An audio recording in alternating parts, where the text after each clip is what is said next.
بسم الله الرحمن الرحيم. يا أيها المزمل قم الليل إلا قليلا نصفه أو انقص منه قليلا أو زد عليه ورتل القرآن ترتيلا إنا سنلقي عليك قولا ثقيلا إن ناشئة الليل هي أشد وطئا وأقوم قيلا إن لك في النهار سبحا طويلا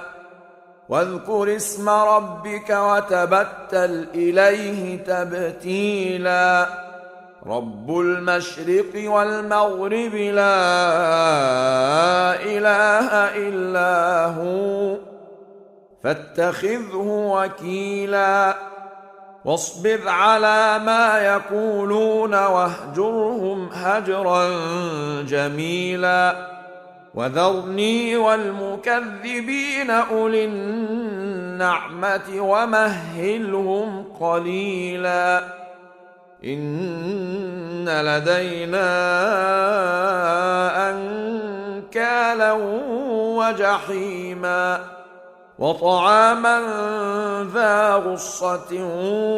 وعذابا أليما يوم ترجف الأرض والجبال وكانت الجبال كثيبا مهيلا إنا أرسلنا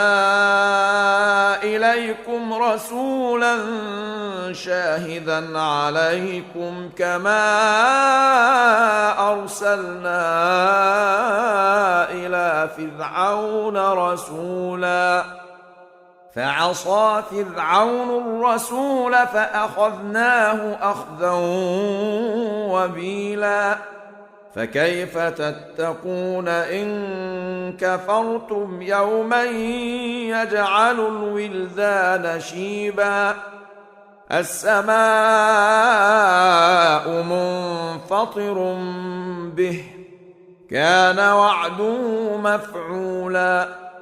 إن هذه تذكرة فمن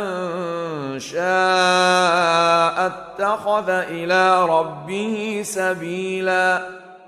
إن ربك يعلم أنك تقوم أدنى من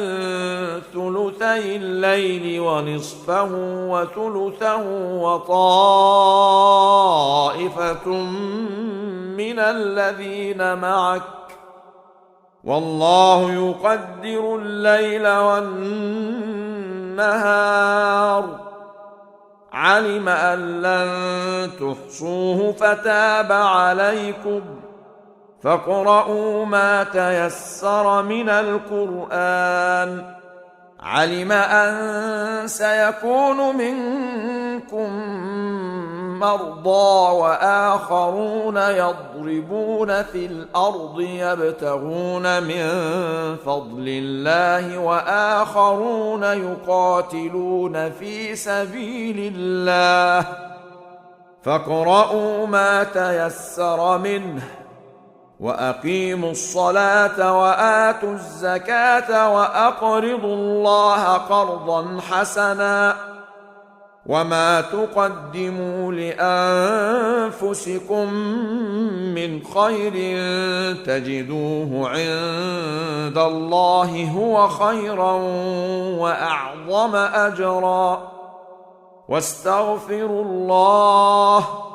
إن الله غفور رحيم.